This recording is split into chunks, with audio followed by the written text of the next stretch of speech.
Hello friends, आप सभी का स्वागत है आपकी YouTube channel typing institute Morena में। आज की डिक्टेशन है 80 WPM बाइडन पर अंतिम मुहर। डिक्टेशन स्टार्ट होगी 5 सेकेंड बाद। स्टार्ट। अमेरिकी राष्ट्रपति के रूप में जो बाइडन की जीत तो पहले ही तय हो गई थी, बल्कि दुनिया भर के शासनाध्यक्षों और राष्ट्रीय प्रमुखों ने उन्हें अपनी बधाइयाँ भी संप्रेषित कर दी थीं। लेकिन राष्ट्रपति डोनाल्ड ट्रंप द्वारा नतीजों को मानने से इनकार करने, इसे वैधानिक चुनौती दिए जाने और व्हाइट हाउस खाली न करने संबंधी बयानों ने एक भ्रम का माहौल खड़ा कर दिया था। पर अब इलेक्टोरल कॉलेज में बाइडन की भारी जीत के साथ ही तमाम आशंकाएं तिरोहित हो गई हैं और ट्रंप युग का विधिवत अवसान हो गया है। इसके पहले शनिवार को अमेरिकी सुप्रीम कोर्ट से भी उन्हें निराशा ही हाथ लगी थी, जब उसने सर्वसम्मति से टेक्सास की तरफ से दायर उनकी याचिका को खारिज कर दिया था। साफ है, ट्रंप एक जिद की लड़ाई लड़ रहे थे और उसका अंजाम यही होना था। ऐसा नहीं है कि अमेरिकी राष्ट्रपति चुनाव हमेशा विवाद रहित होते रहे हों, पर पिछले 2 चुनावों से जिस तरह से विवाद पैदा हुए, उनसे इस देश की छवि को खासा नुकसान पहुंचा है और यह न सिर्फ अमेरिकियों बल्कि शासन की सर्वश्रेष्ठ प्रणाली के रूप में लोकतंत्र की सराहना करने वाले दुनिया भर के लोगों के लिए चिंता की बात है। शायद यही कारण है कि निर्वाचक मंडल में जीत के बाद बाइडन ने बेहद तल्ख लहजे में ट्रंप पर निशाना साधा।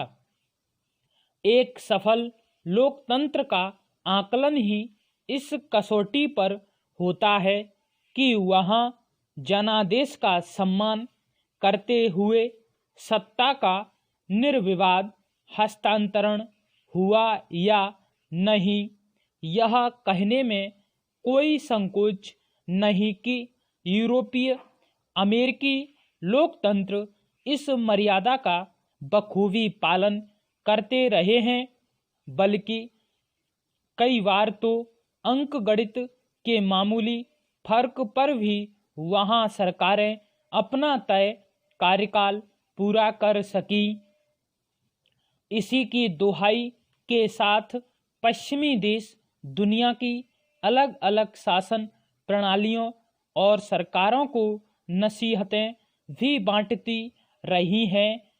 लेकिन इस बार अमेरिका में जिस तरह जनादेश को नकारने की कोशिशें हुई और ट्रंप समर्थकों ने सड़कों पर हिंसक प्रदर्शन किए, उनसे उजागर हुआ कि अमेरिकी समाज कितने गहरे विभाजित हो चुका है। विडंबना यह है कि जनादेश विरोधी यह आचरण उस रिपब्लिकन पार्टी ने किया है जो राष्ट्रवाद होने का दम भरती है। पैरास्टार्ट। अमेरिकी चुनाव से जुड़े विवादों ने यह दर्शाया है कि देश की संवैधानिक संस्थाओं का मजबूत होना लोकतंत्र के लिए कितना अहम होता है। बहरहाल बाइडन अब जब व्हाइट हाउस में कदम रखने वाले हैं, तब उनसे दुनिया की अपेक्षाएं भी बहुत बढ़ी है। अमेरिकी चाहेंगे कि महामारी से निपटने में अचूक पहल के साथ साथ देश में जो सामाजिक खाई पैदा हुई है उसे जल्द से जल्द पाटा जाए, तो वहीं दुनिया के देश उन तमाम मुद्दों पर बाइडेन से लचीले रुख की अपेक्षा करेंगे जो पिछले वर्षों में राष्ट्रपति ट्रंप की एक तरफा कार्रवाई के शिकार बने। खासकर जलवायु परिवर्तन, संरक्षणवादी नीतियों और वैश्विक संस्थाओं में अमेरिकी भूमिका को लेकर कोरोना महामारी से विश्व अर्थव्यवस्था को जो झटका लगा है उससे दुनिया को बाहर निकालने में बाइडेन के नेतृत्व में अमेरिकी पहल पर पूरी दुनिया की नज़र होगी। बाइडेन से यह भी उम्मीद की जाएगी कि वह दुनिया भर में लोकतंत्र को मजबूत करने की जिम्मेदारी से कदम पीछे न खींचें। हमारे पड़ोस में अफगानिस्तान उनकी ओर काफ़ी आशा भरी नज़रों से देख रहा है। विराम। ताज़ा तरीन अपलोड्स की नोटिफिकेशन हासिल करने के लिए हमारे चैनल को सब्सक्राइब करें और साथ में दिए गए घंटी के निशान को दबाना ना भूलें।